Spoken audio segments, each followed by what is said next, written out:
Je pense que ce que j'essaye de faire le plus, c'est, d'aider les gens à être plus sereins et je le fais, moi je crois pas que tu puisses être serein sans comprendre le monde dans lequel tu vis. On va tous assez mal de manière générale, il y a énormément d'inégalités, enfin, on peut pas dire que la société dans laquelle on vit, elle est parfaite et de l'autre côté, il y a l'écologie qui est punitive, c'est pas vrai. La société dans laquelle on vit, elle est hyper punitive. Bien sûr qu'il faut de l'argent, tu vois? Tu t'es pas heureux quand tu es pauvre. Enfin, tu vois? Je connais trop bien la situation pour très bien pour savoir que, bien sûr que l'argent, participe au bonheur. Tu vois? Il y a que les gens riches qui disent que l'argent fait pas le bonheur. Enfin, moi, ce que je veux dire, en tout cas, c'est que c'est pas grave d'admettre que, bien sûr que tu es dans une culture patriarcale et que bien sûr que tu as des relents patriarcales ou que tu as des relents, racistes. C'est OK, en fait. Moi, mon problème, c'est quand les gens me disent: «Mais non, pas du tout».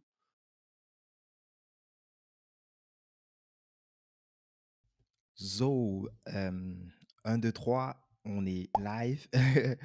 Bonjour tout le monde, je suis super, super content aujourd'hui. Je suis avec Grégory Pouy, le podcast host de Vlan et l'auteur du bouquin Insoutenable Paradis. Bienvenue, Greg. Bonjour, merci, bienvenue. Bienvenue. Bah non, c'est toi. Salut. J'ai tellement l'habitude de recevoir les gens que Alors, on inverse un petit peu les rôles, ça va être dur. ouais, Tu vas, mais vas-y, tu vas, je te tu suis. vas, tu vas passer. Je vais te cuisiner aujourd'hui. Moi, je rigole. Donc, Greg, moi, j'ai plein de sujets pour toi aujourd'hui, notamment, on va parler de ton podcast, bien évidemment. Surtout, on va parler de ton bouquin que j'avais déjà lu il y a quelques mois, mais pour l'occasion du podcast, j'ai dû revenir dessus pour noter certains points qu'on va échanger ensemble. Mais avant de commencer, Greg, je te propose, si tu le veux bien, bah, de te présenter succinctement. Ouais, et ben, c'est toujours un peu compliqué cette question de se présenter, je trouve. Mais je m'appelle Grégory, tu l'as déjà dit. J'ai 45 ans, et je suis français et je suis un être humain, c'est pas mal. Je suis un mec. Donc j'ai un podcast, tu l'as dit, qui s'appelle Vlan et après, je sais pas, je pense que ce que j'essaye de faire le plus, c'est, d'aider les gens à être plus sereins et je le fais, moi je crois pas que tu puisses être serein sans comprendre le monde dans lequel tu vis. Donc en fait, j'essaye d'aider des personnes à mieux comprendre le monde dans lequel on vit et dans lequel on va évoluer pour être plus serein. En fait, avoir ce qu'on pourrait appeler cet optimisme, pardon, réaliste. Pas un optimisme béat qui fait que tout va aller bien, parce qu'en vrai, ça va pas aller bien, pas dans les prochaines années. Mais un optimisme réaliste en disant, bon, ça va être difficile, mais on va s'en sortir. Ce qui n'est pas du tout la même chose. Yes. Déjà, dit plein de choses. On va revenir sur chacun des points. Mais j'aimerais un petit peu avoir ton ressenti sur. J'ai vu que tu as fait aussi une version audio de ton bouquin. Et avec justement cette patte de podcasteur que tu as, comment est-ce que tu l'as vécu et c'est quoi la différence? Bon, j'ai pas écouté, hein, donc moi je préfère. J'ai besoin d'avoir l'odeur du livre, j'ai besoin de toucher quelque chose. C'est pour ça que j'utilise par exemple pas Kindle, donc j'ai besoin de ça. Pour moi, c'est beaucoup plus parlant. Moi, Euh, j'aime bien les livres aussi. ouais. Donc, comment toi, tu as vécu ça Euh, et quelle différence que toi, tu peux faire entre ces Ah bah deux formats? C'est pareil? c'est hyper différent parce qu'en fait, d'abord tu lis, et moi quand je fais un podcast, j'ai même pas de questions préparées, donc autant dire que je lis rien du tout. Mmh mh. Hem et lire, c'est, lire sans, être chiant parce qu'en fait c'est tout l'enjeu. Comment tu fais pour lire sans que ça soit trop pénible à écouter? C'est-à-dire qu'il faut que tu joues un petit peu, mais moi je suis pas acteur, et ben, c'est un exercice quoi et du coup on a fait ça sur, donc je sais pas combien fait de pages le bouquin, 220 pages. On a fait ça sur Mmh. 3-4 matinées quand Ouais, même. moins de 300 C'est un pages. vrai boulot. C'est un vrai boulot différent. Ça s'est fait en studio évidemment. Et c'est un vrai boulot différent et c'est une vraie complicité avec l'ingénieur du son qui est de l'autre côté et qui écoute et qui te reprend. Parce que parfois tu sais que tu as mâché un truc Mmh. et en fait tu en as tellement marre que tu continues quand même et lui il te dit non, non, non. Tu fais re Tu reviens, tu refais. C'est un peu comme dans les Donc studios voilà, d'enregistrement de musique, enfin, pour les rappeurs là et tout, on te reprend et tu es obligé de ouais, refaire juste une petite partition exactement. et de refaire Ouais. semblant de continuer comme si tout était parfait avant, quoi.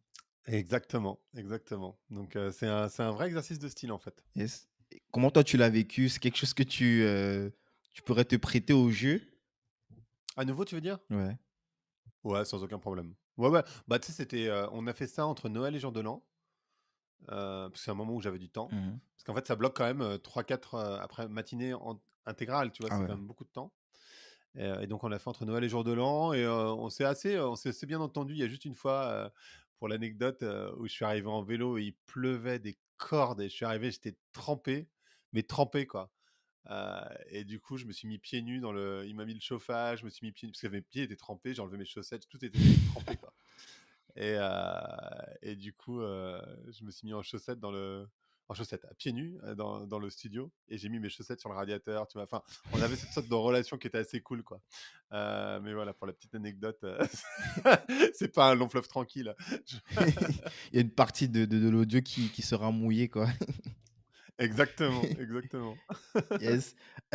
C'est vrai quand même que, après on va boucler dessus, hein, pour, la partie audio, audio livre,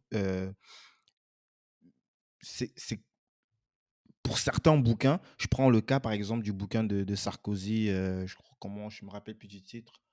Bon, Je je l'ai peux lu pas c'est moi qui vais dernièrement là. t'aider là, j'avoue que je l'ai pas lu, je sais pas. Le temps des tempêtes, ça s'appelle. D'accord, Hem, je te crois sur je parole. ouais, j'imagine pas en fait une autre personne lire le bouquin parce que c'est tellement lui, c'est tellement, Ouais. une expérience personnelle et dans ton cas Moi, aussi, j'aurais c'est pris Barack Obama comme référence, mais oui. Barack Obama. Bon, j'ai pas non plus de Bah, il a lu son bouquin Barack Obama. ah Tu ouais. peux écouter le bouquin de Barack Obama, lu par Barack Obama, ça a de la gueule. J'avoue que Nicolas Sarkozy, ça me fait moins rêver d'un coup, mais Non, je vais pas rentrer dans la personne. Heu, En tout cas, ce que je voulais dire par là, c'est que, c'est assez parlant. J'imagine que ça va être c'est beaucoup plus intéressant de t'entendre toi interpréter, ce que tu as écrit parce que c'est ton propre vécu, c'est tes expériences à toi, c'est, ce livre, et on le voit pour ceux qui écoutent le podcast Blanc, on voit que c'est un petit peu comme, un ramassis. Est-ce que c'est péjoratif quand je dis ramassis? En tout cas, c'est un concentré, de mmh, plein de discussions, des différents profils que tu reçois sur ton podcast et bien sûr de tes expériences personnelles aussi, tes voyages, tes ouais. lectures et c'est assez difficile d'imaginer une autre voix que la tienne, pour, interpréter justement, ces écrits. Ouais, c'est sûr. Je pense que oui, enfin, clairement, si ça peut être l'auteur, ou l'autrice, c'est quand même vachement mieux. Après, c'est pas le livre du podcast non plus parce que à l'intérieur, tu vois, il y a des politiques, tu vois, il y a François Hollande, il y a pas mal de monde, Mmh. il y a des patrons de boîtes que j'ai jamais reçus sur le podcast Mmh.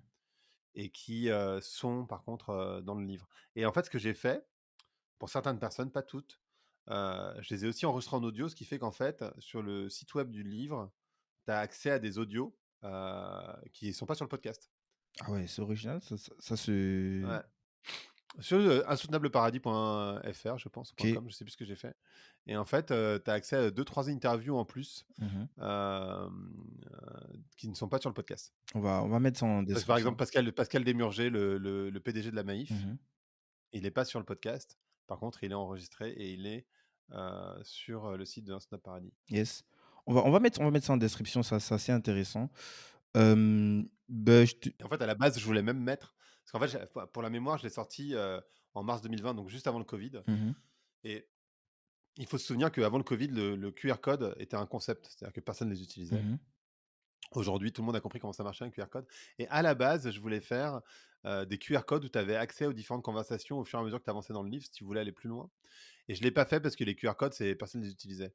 Et maintenant, c'est sûr que si je devais le refaire, je réintégrerais les QR codes Mmh. qui te permettraient à chaque fois, qu'il y ait enfin, tu vois, une référence au podcast ou une discussion disponible, d'aller plus loin. Bon, après, du coup, ça te met 3 plombes à lire le bouquin, si tu veux rentrer dans le détail de tout. Ouais. Mais en même temps, je trouve ça génial de pouvoir se dire, tiens, il y a ce mec, qui dit, cette chose et j'aimerais bien la réentendre dans le contexte parce que c'est l'interprétation que l'auteur en a fait, donc là, en l'occurrence, c'est moi. Mais j'aimerais bien avoir l'intégralité de la conversation, donc ça me permet de descendre en profondeur. Yes.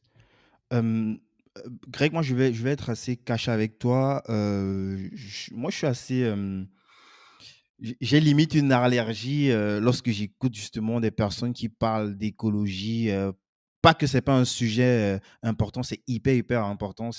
Il en va de l'avenir de notre planète, de ce qu'on va laisser pour les prochaines générations.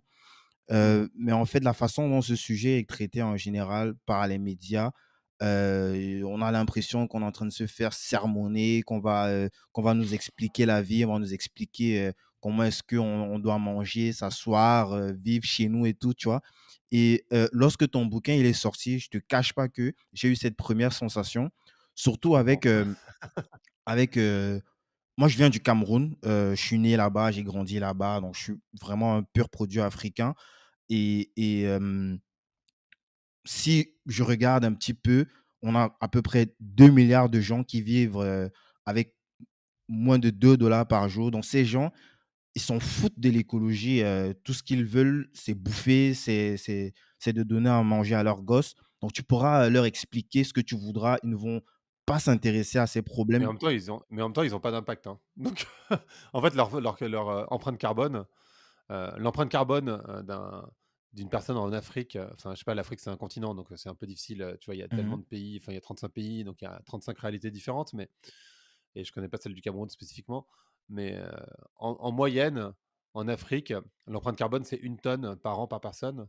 En France, c'est 12 tonnes. Donc bon, si tu veux, heu, ouais, ils sont peut-être plus nombreux, mais ils s'en foutent de l'écologie. Ils souhaitent, mais en fait, techniquement, ils ont pas d'impact. Après, évidemment, ça dépend des pays, hein, mais en vrai, ils ont pas d'impact parce que, en fait, plus tu gagnes d'argent, plus tu pollues. Donc quand tu vis avec 2 dollars par jour, bah, tu pollues pas, en fait, Mais enfin, mais pas c'est pas beaucoup. justement ça, le fil conducteur. Ils ont tendance, on parle de pays émergents, si on fait un peu le parallèle avec la Chine qui, a de cela quelques années, était quasi moi, je me rappelle à l'époque, on envoyait des dons. Le Cameroun envoyait des dons en Chine. Le Cameroun, on envoyait des dons en Chine pour permettre aux gens de ouais, c'est véridique ce que je suis en train de te dire. Donc si on Non, mais fait bien le sûr, si ouais, on je essaye de comprends. faire le parallèle, en tant que pays émergent, on a tendance ou on a vocation, tu vois, les pays du Sud, les pays africains à éventuellement, grossir, mais en utilisant justement les pratiques qui ont été, celles de la révolution industrielle, ce que la Chine a fait, tu vois? Et forcément, même si on n'est pas représentatif des pollueurs d'aujourd'hui, on est les potentiels grands pollueurs de demain. Et Ça, en c'est vrai. utilisant comme argument le fait que ben, vous avez passé des années et des années à polluer et pour vous développer, et lorsque c'est notre tour, ben, vous nous faites des remontrances. Nous, on voudrait, un peu comme ce que la Chine fait, tu vois, à notre tour, ben, euh, nous développer en utilisant les mêmes moyens que vous avez fait et puis éventuellement réfléchir plus tard si on pourrait mettre en action des éléments pour permettre, en tout cas pour penser à l'avenir de la planète, quoi, tu vois. Donc, Ouais, ouais, bien sûr, mais moi, c'est- enfin, pardon, je te coupe, ouais. mais vas-y. Ouais, ouais, donc, j'ai fait ce parallèle juste pour te dire, c'est le ressenti que moi j'avais. Mais maintenant, en rentrant dans ton bouquin, bah, ça m'a donné envie. En plus, ça se lit hyper. Enfin, c'est très accessible. C'est pas, ça reste intellectuel, mais c'est hyper Les gens vont te accessible. dire que je t'ai payé, Non, non, non, non. Moi, je parle de ce que moi, je parle de ce que c'est mon ressenti en moi, tu vois. Ah, c'est cool, Et merci. justement, en lisant le bouquin, j'ai pas eu cette sensation. En tout cas, j'ai pas eu l'impression qu'on me donnait des leçons, tu vois. C'est ça que moi j'avais peur justement d'être dans cette position de ouah, encore un autre donneur de leçons. Non. Et ça, c'est même dans le petit, enfin, c'est un petit caractère, mais moi j'ai plutôt l'impression, c'est ça qu'il fallait mettre en gros caractère, quoi. Le Ouais, sous-titre? c'est le sous-titre là. Puisque j'ai pas, moi je suis resté juste sur Insoutenable Paradis, mais le sous-titre, il veut tout dire, quoi, tu vois. Sans sacrifier, en fait, sans tout sacrifier, et ça veut tout dire. Donc, Ouais. à la fin du bouquin, tu as envie bah, de participer, en fait, à ce changement et tu ne te sens pas obligé de le faire, tu vois. C'est ce que j'essaie Ouais, en fait, le truc, c'est que on parle beaucoup d'écologie punitive et donc c'est à ce à quoi tu fais référence, tu vois? On nous donne des leçons et cetera et cetera. Mais en fait, l'écologie punitive, elle ne serait que punitive, elle pourrait être punitive que si la société dans laquelle on vit, elle est parfaite. Mmh. Sauf que la société dans laquelle on vit, elle est absolument imparfaite. Je veux dire, les gens font des burn-out, ils se suicident, ils prennent des anxiolytiques, ils ont pas de temps pour voir leurs gosses, leurs femmes, leurs maris, pas le temps pour voir leurs potes. Hem, on va tous assez mal de manière générale. Il y a énormément d'inégalités. Enfin, on peut pas dire que la société dans laquelle on vit, elle est parfaite et de l'autre côté, il y a l'écologie qui est punitive. C'est pas vrai. La société dans laquelle on vit, elle est hyper punitive Et oui, l'écologie, dans une certaine mesure et c'est à ça que j'allais rebondir sur quoi j'allais rebondir quand tu parlais du continent africain et du développement. Oui, c'est vrai, l'écologie, elle peut sembler punitive, mais en fait, comme on est dans une société en fait, les gens, ils cherchent le bien-être. Mmh. Mais en fait, ce que la société actuelle nous donne, c'est du bien vivre. C'est-à-dire qu'on vit bien. C'est-à-dire que tu as à bouffer sur la table, enfin pour la majorité des gens en tout cas. Tu peux te chauffer, tu peux, voilà, tu es en sécurité, il y a pas de bombe qui tombe, tu vois? Il y a pas quelqu'un qui va te couper la tête, quand tu vas dans la rue, donc tu es dans le bien vivre. Mais c'est le bien vivre, ça t'amène pas nécessairement le bien-être. Et en fait, ce que les gens ils veulent, c'est le bien-être. Et en fait, le bien-être, tu as pas besoin de tous bien vivre. En fait, on est dans une société où on est dans une sorte de surabondance de choses dont on n'a absolument pas besoin. Et quand tu parles du développement, tu vois, sur certains pays, africains, parce qu'il y a des pays africains qui sont plus développés que la France, Mmh. donc c'est c'est très relatif cette histoire d'Afrique. Ouais. C'est très Heu, protéiforme aussi. ouais, c'est très, très protéiforme, il faut faire attention. C'est pour ça que je déteste parler de l'Afrique comme d'un pays parce que Mmh. c'est clairement pas un pays, hein, c'est un continent avec, autant de différences, qu'il peut y en avoir. Hem, mais en fait, le développement, c'est pas un problème. La réalité, c'est que le développement, c'est pas un problème. Ce qui serait un problème, c'est qu'ils tombent dans le même piège que nous, de la surabondance, de ce confort qui, en plus, n'amène absolument pas de bonheur.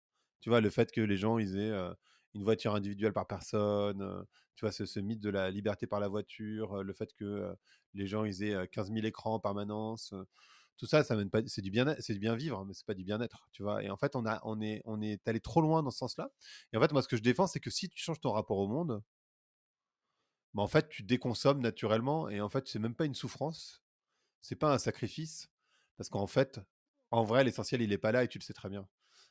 Simplement, tu fais ça parce que voilà et parce que c'est tout le monde le fait et que voilà et que bon, bon gré mal gré, tu vois? Il y a une fille qui m'a dit ça un jour, elle m'a dit, «Déjà que j'aime pas mon boulot, donc si en plus je gagnais pas bien ma vie avec, ça serait quand même chier, quoi» et c'est exactement ça, c'est-à-dire que déjà que ta Ah, vie, en fait, tu j'adore la pas bien, punchline. alors autant que tu puisses consommer un peu, quoi, tu vois? Ouais.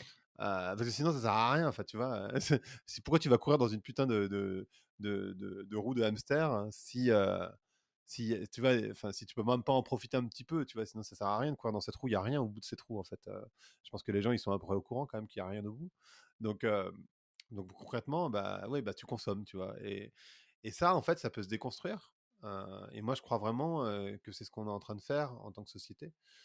C'est, déconstruire ce rapport et dire: «Bah, en fait, moi, ce que je veux, c'est mon bien-être et mon bien-être, effectivement, il est pas dans la surconsommation». C'est pas vrai Yes. Hem, et je suis pas dans la culpabilité parce que moi-même, je suis clairement pas enfin, tu vois, j'ai un Mac, je prends l'avion, de temps en temps. Enfin, je prends pas de long courrier, mais je prends des courts courriers puisque je vais au Portugal et que je reviens à Paris de temps en temps. Je veux dire, je mange de temps en temps de la viande, voilà, tu vois? Je suis pas un énorme consommateur, mais enfin, tu vois, ouais, je mais il y a une consomme. Donc je suis grosse, pas, grosse évolution. Moi, je le dis parce que, c'est ça aussi le truc avec, les gens qui créent du contenu, notamment, le podcast. Donc ceux qui t'écoutent, même si tu les connais pas de base, ils ont l'impression de de te connaître bien plus que sûr. toi, tu vois? Et moi, j'ai écouté surtout les premiers épisodes de Vlan, les 100 premiers épisodes. Là, on parlait beaucoup de marketing digital et en plus, toi, tu avais quand même une certaine avance, quoi, tu vois? Ah ben moi j'ai été, enfin, tu vois, je vais pas me la raconter, mais j'ai eu un blog qui était le premier blog de marketing en France, j'ai été considéré comme, l'un des plus gros experts en France sur le sujet, hein, donc oui, je connais très, très bien le sujet du digital. J'ai cofondé une boîte dans la blockchain, dans le Web3 et dans les NFT en 2018, Mmh. enfin, moi la tech, c'est un sujet que je connais super bien et le marketing, c'est mon métier, donc le mix des 2, oui, clairement, Effectivement, je je connais bien. et quand on écoute justement, ces premiers épisodes et on regarde la personne que tu es aujourd'hui, c'est normal, tout le monde change, mais il y a une évolution, hem, j'arrive pas à bien définir, dans quel sens, c'est, tu ne mets pas en contradiction, en fait, ce que tu as eu à faire par le passé ou que tu continues de faire aujourd'hui avec, les nouvelles en tout cas avec, l'évolution ou, la direction, en tout cas, que notre société est en train de prendre.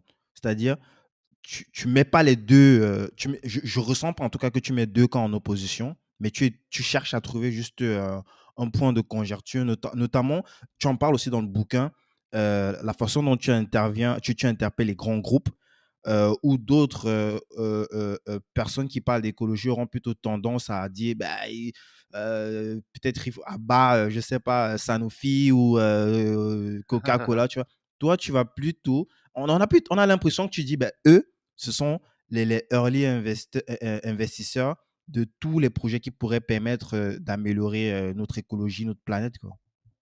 En fait, la société, elle est structurée en 3. Donc tu as les politiques, les entreprises et les individuels. D'accord? Les individus, toi et moi. Les individus, ils ont un peu bougé.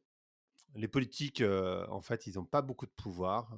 Heu, Dans une démocratie en particulier, c'est compliqué de faire bouger les choses.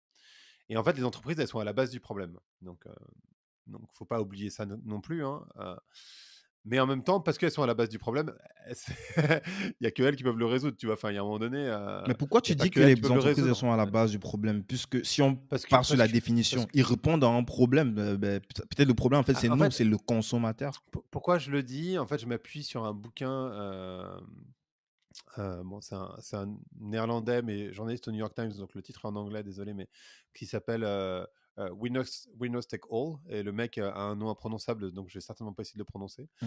Euh, et en fait, qui te dit ça, et qui te dit, en fait, les entreprises, malgré tout, c'est elles qui payent mal les gens. Tu vois, enfin, quand on parle d'écologie, c'est aussi une écologie sociale. Le fait que les gens, qu'il y ait autant de différence entre le plus gros salaire et le plus petit salaire dans les entreprises, Mmh. c'est pas les salariés c'est pas les individus qui l'ont demandé, hein. Enfin, il y a jamais eu une aussi grande différence.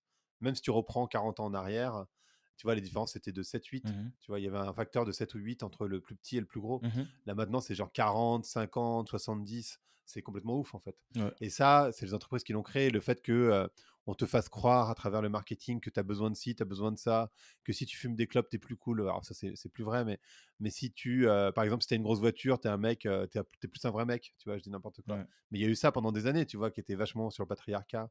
Euh, Si tu vas être plus heureux si tu as une montre Gucci, tu vois, je dis n'importe quoi, je sais même pas si Gucci fait des montres, mais tu vois, toute cette logique hyper marketing, et c'est mon métier, donc je suis bien placé pour en Mmh. parler. Ça, c'est les entreprises qui l'ont créé. Et ensuite, alors, euh, donc elles sont à la base du problème, dans ce sens-là. Et puis, elles n'ont pas vraiment fait les choses, mais ça, on peut pas leur reprocher non plus parce que c'était pas dans la culture. Elles n'ont pas fait les choses de manière écologique, c'est-à-dire, il y a beaucoup, beaucoup d'impacts que les consommateurs ont et on leur reproche suffisamment. Tu vois, t'en parlais tout à l'heure. Mmh. Mais en fait, il y a la majorité des impacts que tu as, c'est des impacts involontaires. C'est-à-dire qu'en fait, le fait de vivre en France, par exemple, avec toutes les infrastructures qui existent, les routes, les hôpitaux, les écoles, bah, elle est là ton impact. En fait, l'impact d'un Français, majoritairement, très majoritairement, il est dans l'infrastructure. Et puis après, il y a les problèmes de design. Tu vois, le design, c'est. Alors, quand on parle d'écologie, on parle beaucoup d'énergie, mais en fait, il y a aussi un autre problème qui est l'eau, par exemple, et plein de ressources, l'eau potable, hein, j'entends, Mmh. et plein de ressources naturelles. Les douches, elles ne sont pas prévues. Tu vois, maintenant, j'en parle dans le bouquin, je crois, mais on a inventé une douche qui permet de recycler l'eau. Donc, en fait, l'eau, t'attends qu'elle soit chaude, donc elle tombe, tu la perds. Là, en fait, l'eau, elle tombe, qu'elle se soit sur toi ou pas sur toi, elle tombe, elle est recyclée dans le tube, elle est nettoyée de tes germes au cas où tu as des maladies de peau, elle est réchauffée, elle est resservie. Ça te permet de faire 90% d'économie d'eau. Ça, c'est du design. Le fait que, j'en sais rien, quand tu fais une machine à laver, tu vois, le linge, la vaisselle, en fait, les deux machines, elles chauffent l'eau, tu vois, naturellement. Donc, c'est de l'eau froide qui rentre. Elle la réchauffe avec un procédé qui est assez à l'ancienne quand même, alors qu'en fait, tu as de l'eau chaude dans ton chauffe-eau, chez toi, déjà. On pourrait utiliser cette eau chaude, mais c'est pas prévu. En fait, il y a rien n'a été pensé pour limiter l'impact des gens. Et ça commence évidemment avec le fait que les bâtiments soient pas bien isolés et que du coup, il y a une énorme perdition une énorme perdition d'énergie. Donc, en fait, si tu veux, euh, c'est pour ça que je dis que les entreprises sont à la base du problème. Elles sont à la base du problème pour le côté social, la différence de salaire. Elles sont à la base du problème parce qu'on t'a vendu des trucs en te faisant croire que tu allais devenir une meilleure personne ou que tu serais plus toi-même, plus en équilibre, plus tout ce que tu veux, en achetant tel truc ou tel truc. Euh, Enfin, tu vois, il y a vachement d'injonctions. Et puis après, elles sont à la base du problème aussi parce que les produits ne sont pas pensés pour limiter l'impact. Et après, on te reproche de les consommer. Tu vois? Donc d'un côté, on te dit, «Non mais prends le nouveau téléphone, l'appareil photo, il est tellement mieux, nananana». Après on te dit: «Ah ouais, mais attends, c'est pas bien de prendre un nouvel appareil, un nouveau téléphone, parce que tu as un énorme impact avec ton téléphone à la con». Et tu es là, tu «Bah ouais, mais enfin, essaie de pas de me le vendre dans ce cas-là». Enfin, tu vois, il y a un moment donné, Dichotomie, enfin, totale. tu peux pas reprocher aux gens de se faire avoir par le marketing. Tu vois? C'est impossible. Le marketing, on te met des millions d'euros et en fait, un truc qui est vachement important de comprendre, je vais parler d'un concept que les gens ont pas forcément en tête, mais c'est que attention, accroche-toi, mais c'est que tout est imaginaire. C'est-à-dire qu'en fait, heu, quand je dis ça, ça veut dire quoi? Ça veut dire que tout ce qu'on croit, toute notre réalité, on n'est pas dans Matrix, hein, mais elle est imaginaire. C'est-à-dire qu'en fait, toi, tu penses que, j'en sais rien, et c'est tout, en fait, on peut tout déconstruire, mais un couple, c'est bien à 2. Il faut avoir beaucoup d'argent pour, pour réussir. Quelqu'un qui sait quoi le succès, tu vois? L'argent que tu as sur ton compte en banque, c'est une idée, tu vois? Enfin, c'est un concept, c'est un numéro, mais en fait, il y a rien, il y a pas d'or, il y a rien derrière. Enfin, tu vois? Et même l'or, qui a dit qu'un jour l'or, ça avait une valeur? Tu vois? Enfin, en fait, tout est imaginaire. Et donc, qu'est-ce que c'est que le succès? Aujourd'hui, le succès, c'est l'accumulation, de biens, de pouvoir, d'argent, de temps. euh, et ça, c'est un imaginaire. En fait, on l'a créé, ce truc. En fait, c'est pas vrai. Moi, je connais plein de gens qui ont plein d'argent, ils sont malheureux comme les pierres. Euh, donc, tu as du succès, oui, enfin, du succès financier, entre guillemets, mais ça te rend pas spécialement heureux. Donc, en fait, à partir du moment où tu commences à comprendre ça, tu peux te dire: «Ah ouais, mais en fait, je peux le déconstruire tout ça». Et finalement, en fait, ça marche pas très bien. Et du coup, tout ça, c'est des imaginaires qu'on t'a construits à travers. Comment ils arrivent, les imaginaires, dans ta tête? Les imaginaires, ils arrivent à travers les médias que tu consommes. Donc, les séries sur Netflix, les films, la musique, heu, les podcasts, les livres, mais aussi et majoritairement, très, très, très majoritairement, c'est un peu triste, mais c'est comme ça, à travers la pub. Parce qu'en fait, la majorité des contenus que tu consommes, c'est de la pub. Et donc en ça, les entreprises, elles sont hyper responsables aussi. Donc c'est pour ça qu'elles sont à la base du problème. C'est une longue réponse, mais c'était important de la faire. Yes. Greg, pourquoi en fait, qu'est-ce qui s'est passé? Pourquoi ce changement? Pourquoi est-ce que tu parles de ces sujets-là, aujourd'hui? Pourquoi? Qu'est-ce qui s'est passé dans ta tête? Ouais, je sais pas, on a l'impression que tu as, vécu un truc personnellement et peut-être la Non. question paraît bizarre pour les auditeurs, mais franchement, moi j'ai appris plein de choses, hein, sur les hacks que tu partageais sur le marketing, sur le digital et tout. Et là, il y a un changement, je peux le dire drastique, tu vois? C'est plus pareil, même le contenu, il a changé. Les profils, les gens qui interviennent dessus, Rien à voir, et ouais. on sent que tu prends beaucoup de hauteur parce qu'il y a des gens que tu invites, mais on sent que tu pourrais, dans la vraie c'est la vraie vie, Ouais, mais ouais, en mais tout je comprends ce que ouais, tu veux mais dire. c'est et cette ouverture d'esprit à parler avec toutes les segments, de que représente, notre société. Hem, Où est-ce que la bascule se fait, Ouais, je comprends ta question. On me l'a souvent posée. Il n'y a pas eu un événement, pour répondre à ta question. Hem, je crois qu'en fait, tu sais, moi, je viens d'une famille, très modeste et donc, dans une famille modeste où, je suis né dans une cité, enfin, en tout cas, j'ai été élevé dans une je suis pas né dans la cité, hein, je suis né à l'hôpital, mais j'ai été élevé, ouais, non, mais ça pourrait arriver aussi, mais en l'occurrence, non. Heu, mais j'ai été élevé dans une cité, personne dans ma famille a eu le bac, ni mon père, ma mère, mon frère, aucun oncle et tante, aucun grand-parent, enfin personne. Je suis métisse, comme tu peux le voir, et en fait, j'ai eu un peu de chance, j'ai rencontré des gens qui font que, il se trouve que moi j'ai fait des études et en fait, quand je dis tout à l'heure: «Le succès, c'est l'accumulation», ben moi aussi j'étais dans cette logique. C'est-à-dire qu'en fait, pour comprendre comment fonctionne la roue du hamster, il faut être rentré dedans. Tu vois? Et bien sûr que j'ai couru comme tout le monde. J'ai couru comme tout le monde dans la putain de roue là, et donc je l'ai fait, hyper longtemps. Et puis en fait, je suis arrivé à un moment, de ma vie, donc 1 an après avoir créé le podcast, donc il a 5 ans maintenant, donc ça fait un petit moment que ça a bougé, mais où je me suis donné la permission de sortir de la roue et de me dire: «Mais en fait, c'est pas un peu bullshit?» En fait, juste, pour la petite histoire, le nom Vlan, heu, c'était pour claquer la porte au bullshit dans le marketing. C'est ça l'origine. Et en fait, je me suis dit: «Mais en fait, c'est pas juste le marketing qui est un peu bullshit dans l'absolu, quoi». Et je me suis donné en fait, j'ai toujours été intéressé par la sociologie, je suis quelqu'un d'extrêmement curieux, donc je suis très ouvert sur plein de choses. Et donc je me suis donné l'autorisation d'aller explorer les sujets qui m'intéressaient vraiment. Mais en faisant ça, et ça peut sembler un petit peu, voilà, Bah, en fait, Vlan, c'était aussi une manière pour moi de trouver des clients, tu vois, en marketing. Et quand je fais ça, quand je fais ce mouvement auquel tu fais référence et que je reçois plus du tout d'entreprise, bah, ça veut dire que je trouve plus de clients non plus. Et puis en plus, je décide d'arrêter de faire du marketing, donc ça veut dire que je gagne plus d'argent. Donc c'est une décision qui est pas légère en fait, en vrai. Justement. Et je l'ai fait, enfin je l'ai pas fait d'un coup, évidemment, il y a aucune décision qui est radicale. Même l'évolution de Vlan, en fait, ça a commencé à bouger à l'épisode 50, je crois, de mémoire. Donc, je sais pas, il faudrait calculer, ça fait 50 semaines, donc une année, quoi, en gros. Mmh. 51, on va dire, plus précisément. Et puis après, ça a bougé au fur et à mesure sur l'année qui suit. Et puis après, sur les 3 ans qui restent, ça a totalement bougé, quoi.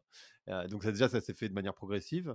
Et puis moi aussi, professionnellement, j'ai pas tout quitté d'un coup. Tu vois, je me suis pas dit, allez, Balek, tout s'en va. Non, non, bah non, j'ai continué à faire du marketing tout en sachant et en essayant d'organiser le fait que j'allais arrêter de le faire, en fait. Mmh. Euh, et, et donc voilà, donc il n'y a pas un événement, c'est juste, je me suis dit, moi je réfléchis beaucoup à une question assez simple et assez complexe, qui est de quoi je vais être fier sur mon lit de mort. Tu sais, j'en parle de ça dans le livre et je me dis, bah, je peux pas être fier sur mon lit de mort d'avoir aidé des boîtes à avoir plus de followers sur Instagram. Je sais super bien le faire, hein.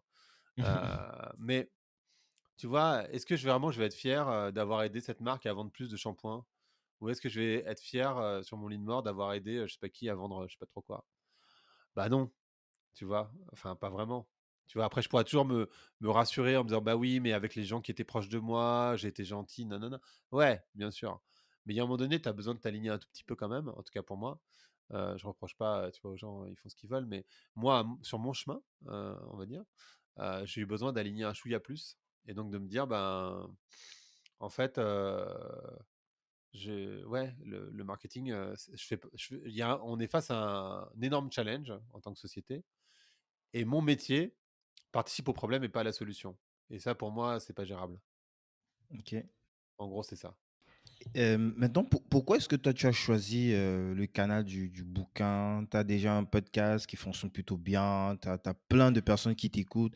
Éventuellement, sur ces sujets-là, tu touches beaucoup plus de monde enfin, c'est la sensation que j'ai, hein, qu'avec un bouquin où tu vas voir quand même, tu auras que des initiés, tu vois? Même si ceux-là, ils sont beaucoup plus qualifiés parce que c'est les gens qui vont activement acheter ton bouquin pour, regarder le contenu. Ben eux, ils vont activement acheter ton bouquin, mais c'est pas, la même audience qui est drivée sur, au niveau de l'écoute de tes podcasts. Qu'est-ce qui t'a inci qu'est-ce qui t'a pourquoi est-ce que tu écris, ce bouquin? C'est une très bonne question. Il y a 2 raisons principales. Une première qui est très facilement avouable, l'autre qui l'est moins. La première qui est facilement avouable, c'est que écrire de manière générale, ça permet de structurer tes idées. Donc en fait, il y a aucune autre manière que je connaisse en tout cas, qui te permet de structurer tes idées que l'écriture. Donc ça, c'est génial. C'est-à-dire que tu vois, tu penses à plein de trucs, on a tous, plein de choses dans la tête, mais le fait d'écrire un livre, ça t'oblige à les poser, à les structurer et en fait d'avoir une pensée beaucoup plus claire et beaucoup plus concise. Tu vois, en français, en anglais, on dirait, beaucoup plus sharp. Mmh. Hem Et ça, c'est un exercice qui est génial et je l'avais dans mon blog avant, le fait d'écrire de manière régulière. Il y a une deuxième raison qui est moins avouable, mais que les gens peuvent comprendre, je crois, c'est que, c'est hyper socialement intégrant. D'abord, il y a une sorte de kiff de se dire: «J'ai écrit un bouquin», tu vois? Ça, voilà. Franchement, hein, tu vois, c'est quand même un kiff, quoi. Enfin, je sais pas, moi, enfin, de là d'où je viens, en tout cas, enfin, tu vois, c'était pas prévu, en fait, on va dire. Et il y a un côté socialement intégrant, c'est-à-dire, en France, on aime bien les intellectuels et le fait d'avoir écrit un livre, ça te positionne, et ça te rend beaucoup plus, «acceptable» entre guillemets. Donc il y a aussi ce côté-là, Tu as gardé un pour être petit peu, sincère. cette patte, du marketing, on voit un peu. Ouais, ouais, ouais, non mais oui, bah, non mais en fait, disons que je suis pas con, c'est-à-dire que en fait, je sais comment le monde fonctionne, donc je suis pas déconnecté du monde dans lequel je vis, en fait, Mmh. donc je comprends même sur le podcast, je sais très bien ce qu'il faudrait que je fasse pour tripler mes audiences. Je le sais, tu vois? C'est mon Tu métier. peux me dire: «J'en ai J'ai pas besoin, il faut que je triple mes audiences». Ah bah, ouais, non, c'est hyper facile. Les gens, qu'est-ce qu'ils veulent? Ils veulent savoir comment tu peux gagner plus d'argent, comment tu peux avoir du «succès» entre guillemets, mais à l'ancienne et le deuxième truc qu'ils veulent savoir, c'est comment ils peuvent aller mieux. Donc le développement personnel et l'entrepreneuriat. Voilà, c'est ça que les gens ils veulent Mais savoir. ça, tu le fais Je le déjà un sais, peu avec les gens que tu je le invites? fais un peu, mais je le fais par stratégie. Mmh, C'est-à-dire qu'en fait, bon, je fais pas le succès, je fais que le développement personnel et je le fais, heu, parce que je sais que ça va attirer beaucoup plus de monde et que ça me permet ensuite de les emmener sur des sujets où ils seraient pas allés naturellement. Parce qu'en fait, je trouve qu'un podcast, c'est souvent les podcasts, c'est thématique. ouais. C'est-à-dire qu'en fait, ça traite un sujet. Par exemple, un truc genre les couilles sur la table, ça traite de la masculinité toxique, quoi, ou réinventer la masculinité. Mmh. Mais en fait, quand tu fais un podcast thématique, le truc, c'est que tu ne parles aux gens, enfin, tu ne parles qu'aux gens qui sont déjà convaincus. Ça n'a C'est aucun vrai. intérêt. Enfin, c'est pas que ça n'a aucun intérêt, ça donne des arguments, mais voilà. Tandis que moi, mon podcast, je vais te parler de développement personnel et puis le lendemain, je vais te parler de géopolitique. Et d'un coup, ça t'emmène ailleurs et tu l'avais pas vu venir. Ouais. Et moi, c'est ça que je kiffe en fait. C'est-à-dire que je prends des gens et je sais que je recrute comme ça, ou avec des noms, tu vois? Il y a les gens, ils aiment bien aussi les célébrités, tu Mmh. vois? J'en sais rien, si demain je recevais, en plus j'en connais plein, c'est ça le pire et je les reçois pas parce que ça n'a aucun intérêt pour moi.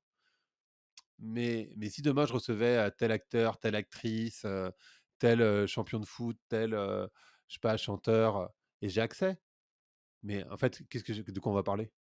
Enfin, tu vois, pour mon podcast où moi j'essaie de comprendre comment la société évolue, de quoi on va parler. J'ai reçu Abdel Malik, mais Abdel Malik, il a plein de trucs à dire, tu vois, c'est hyper intéressant et c'est pas l'artiste le plus connu de la terre non plus. Et Ouais. il est génial, Abdel. Tu vois, il est trop bien. Mais je l'ai reçu parce qu'il avait des trucs à dire. J'ai reçu Ina Modja parce que c'est une très bonne copine et qu'elle a des trucs à dire. Mais généralement, je reçois pas beaucoup de célébrités, alors qu'en fait, ça marche bien et je le sais. Je reçois pas beaucoup. Enfin, le développement personnel, c'est pas le centre de mon podcast, clairement pas. Et le succès, je le traite pas. Enfin, le succès à l'ancienne, donc comment gagner plus de thunes, et cetera. Je sais que les gens, ils veulent ça et je le traite pas parce que moi, je pense que c'est une connerie et tu vois, justement, c'est ce que j'explique dans le livre, c'est qu'en fait, ça va nulle part et moi, comme je viens du web, donc je pense que tout le monde l'a compris, je connais énormément d'entrepreneurs, donc beaucoup de millionnaires et en fait, je vois bien ce que c'est leur vie, tu vois, au quotidien et leur vie, elle a rien à envier à la tienne. Rien, en fait. Enfin, c'est-à-dire que oui, ils ont plus d'argent. Alors bien sûr, tu peux dire: «Ouais, mais ils sont plus libres, ils sont mais en fait, c'est pas si simple. Tu vois, je discutais encore ce week-end avec un mec justement qui est un américain qui a vendu, je sais pas pour 150 millions d'euros, je crois, 150 millions de dollars, mais enfin bon, à ce stade-là, on compte plus si c'est dollars ou euros et en fait, il était là et en fait, il me dit: «Bah, je prends une année parce que je sais pas trop ce que je veux faire». «Qu'est-ce que tu vas dire dans les dîners le soir? Tu fais quoi?» «Bah, j'ai beaucoup d'argent, je fais rien». Bah non, tu peux pas dire ça en fait. Faut bien que tu fasses un truc. Donc en fait, tu t'arrêtes pas de travailler. Ton argent, tu vas pas le garder sur un compte en banque, faut bien que tu l'investisses. Donc tu prends des risques, ça se trouve tu vas tout perdre. Enfin, tu vois, en fait et puis en fait, la vie au quotidien, tes histoires d'amour, l'histoire avec ta famille, je sais pas, tes conneries avec ton appart, bah, c'est la même chose. En fait, c'est les mêmes problèmes. Alors effectivement, tu peux partir en vacances plus loin. Effectivement, tu peux t'acheter, j'en sais rien, une voiture qui va plus vite. Mais en fait, à la fin, c'est une voiture. Une fois que tu es derrière enfin, une fois que tu es au volant, ça reste une voiture. Quand il y a des bouchons, bah, tu es dans les bouchons comme tout le monde. Et tu pas plus heureux dans une Ferrari que dans une Twingo. Ça dépend avec qui tu es, en fait. Et en fait, tu te rends compte que. Enfin, moi, ce dont je me suis rendu compte, c'est que bien sûr qu'il faut de l'argent, tu vois. Tu t'es pas heureux quand tu es pauvre. Enfin, tu vois, je connais trop bien la situation pour très bien pour savoir que, bien sûr, que l'argent participe au bonheur. Tu vois, il y a que les gens riches qui disent que l'argent fait pas le bonheur. Mais il y a un moment donné, effectivement, ça s'arrête. Et donc c'est pour ça que moi, enfin, les histoires d'entrepreneurs, ça m'intéresse pas des masses, surtout que c'est souvent la même histoire. C'est-à-dire qu'en fait, quand tu prends un peu de hauteur, en fait, ils racontent tous la même histoire et c'est leur histoire. Et donc je suis pas en train de dire que c'est pas intéressant, enfin, c'est pas intéressant. Enfin, individuellement, c'est intéressant si tu Mmh veux, mh. mais à écouter de manière régulière, moi, ça m'intéresse pas. Et je sais pourtant que les gens, ils adorent ça parce qu'en fait, ils veulent la même chose, ils veulent réussir. Tu vois, il y a quand même cette fascination pour le succès financier. Et il y a la fascination pour le succès social, donc les célébrités. Et puis il y a le développement personnel, comment je peux aller mieux. Donc ces trois trucs-là fait que si tu fais ça, tu vas exploser tes audiences. Bon, est-ce que tu as envie de le faire? Après, c'est une autre question. Moi, je sais que j'ai pas envie de le faire. C'est intéressant, le point que tu as abordé, sur le fait d'attirer les gens avec une typologie de sujet pour leur permettre de rentrer en profondeur sur, un autre sujet de fond. Ça, moi, je l'ai vécu, plusieurs fois. Bon, moi, j'ai écouté plein d'épisodes dans ce différents, je sais pas, j'imagine certaines personnes, ils ont vécu ça pareil. Il y a effectivement des sujets sur lesquels, je pense pas que je serais allé de moi-même comme ça creuser, tu vois? Tu as des invités comme, la meuf là, les trucs, c'est quoi? Je m'emballe clitoris, un truc comme ça. Je vois le clito, ouais. C'est de prime abord, je serais pas allé regarder des trucs comme ça, mais Tu sais, moi, j'ai même si ça fait quand même, ça fait presque 8 ans, 9 ans que je vis, en Allemagne, enfin en Occident en général, donc j'ai appris je me suis acclimaté, peu à peu à la culture d'ici. Mais d'où moi je viens, heu, il y a plein de souffrances dont on ne sait en fait, on ne sait même pas que ça existe, tu vois? Tout quand on parle de patriarcat, de féminisme et tout, même si il peut y avoir encore, plusieurs segments dans le féminisme et tout. Le fait d'entendre, en fait, ces gens qui viennent sur ton podcast et qui en parlent, bah, tu te rends compte, en fait, de déjà de nos différences et aussi, bah, de la souffrance des autres, quoi. Les il y a surtout chez les femmes, il y a des en fait, tu es même pas au courant. C'est même pas que juste que tu sais qu'il y a une souffrance, mais tu en as rien à foutre. Tu sais pas que ça existe, tu vois? C'est pas que ça Bah, existe. non, mais Plein de gars comme et moi, c'est on arrive là, on est surpris que, tu ouvres la porte à quelqu'un et puis, limite, on a envie de te tuer, tu vois? Parce que pour elle, elle conçoit pas que tu mais on connaît pas, on n'a pas les codes, on tu vois? mais en fait, c'est vraiment très vrai ce que tu dis. C'est-à-dire qu'en fait, quand tu es un homme et que tu es en l'occurrence, heu heu, dominant, en fait, tu es dans la classe dominante, c'est un peu moins vrai pour les hommes noirs, mais enfin, c'est quand même vrai dans l'absolu. Noir, je veux dire, en Occident. Mmh. Heu, J'imagine que sur le continent africain, c'est différent, ça, tu vois, c'est logique. Mais et encore que, je pense que quand tu es blanc en Afrique, tu es plus dominant que même aujourd'hui Ouais. encore. Enfin, je suis pas, tu vois, je connais Non, pas non, je vois ce bien, que tu veux dire, c'est mais vrai, il y a j'imagine que ce c'est encore le dans cas. l'inconscient, en tout cas, ouais. C'est ça, dans l'inconscient collectif, il y a ça. Et en fait, quand tu es dominant, tu peux pas te rendre compte de ce que c'est que la vie d'un dominé. Et en fait, par exemple, une femme, tu vois, elle sort, effectivement, elle doit réfléchir à comment elle est habillée. Tu vois, un mec, il se pose même pas la question. Enfin, il se pose la question vite fait. Mais jamais il se dit, tiens, je vais me faire attaquer, je vais me faire violer, je vais me faire tuer. Et jamais un mec, il se pose. Enfin, tu te poses même pas la question, en fait. Parce que enfin, oui, tu peux te faire agresser éventuellement, mais enfin, franchement, c'est un peu loin de ta tête. Tu vois, tu te dis pas, quand tu marches dans la rue le soir, tu te dis pas, putain, il y a un mec qui me suit, c'est chaud, il faut absolument que je trouve une solution. Moi, en tout cas, quand je marche dans la rue, je me pose aucune question. Ouais, c'est ça le La point, en réalité, fait, c'est ça. tu sais même pas que ça existe. C'est ça le Mais point, non, tu vois? Et bien c'est sûr, des bien sûr. sujets, Et ça, c'est un petit sujet, mais ouais. en fait, il y en a des Le tonnes. plaisir, si tu en parles Ch plein de fois aussi, le plaisir féminin, je te jure qu'il y a plein de mecs comme moi, pour lui, ça n'est ce sujet n'existe pas. C'est pas que tu on n'a jamais entendu parler de ça, quoi et Ouais, ouais, limite, mais ce qui est intéressant, c'est que c'est hyper bien amené et même si c'est, nouveau, merci. même si c'est quelque chose que des gens comme moi, en tout cas, enfin des gens comme moi, j'exagère, j'ai quand même déjà, avec le temps, j'ai appris plein de choses, mais il y a Ouais, plein mais de j'imagine. personnes qui, bah, pour eux, ils savent pas que ça existe et puis, ils ont besoin des fois juste qu'on leur explique, tu vois? Pas, juste de subir des remontrances, ils ont besoin qu'on leur explique, de C'est ça, comprendre faut les pas codes, pointer du tu vois? doigt, ça sert à rien. Ouais. Mmh. Faut pas pointer du moi, je pointe pas du doigt, je dis pas, «Les hommes, c'est comme ci, les femmes, c'est comme ça. Regarde, espèce de mec, tu te rends pas compte, nanana, tu qu'un connard». Ou «Les entreprises, c'est que des connards» ou «Les hommes, c'est que des connards». Enfin, tu vois? Ça mène à rien ces conversations-là. En fait, les médias font ça beaucoup, tu vois? Binariser les idées, mais le monde, il est pas binaire. La réalité, c'est que tout est complexe. Il y a des réalités complexes dans tout. Heu, par exemple, enfin, toutes les sociétés, modernes, on va dire, elles sont patriarcales. Mais ça veut dire que et les hommes et les femmes ont une culture patriarcale. Enfin, la réalité, c'est quand même ça. Donc en fait, on est tous dans le même truc. Ça veut pas dire, moi, je suis pas Quand comme tu dis ça. et On les est tous femmes, comme tu ça. pars du principe que, elles ont Mais intégré ah, inconsciemment mais complètement, que mais complètement. Enfin, tu vois, quand une meuf, par exemple, elle se dit que le mec, il doit absolument payer au resto.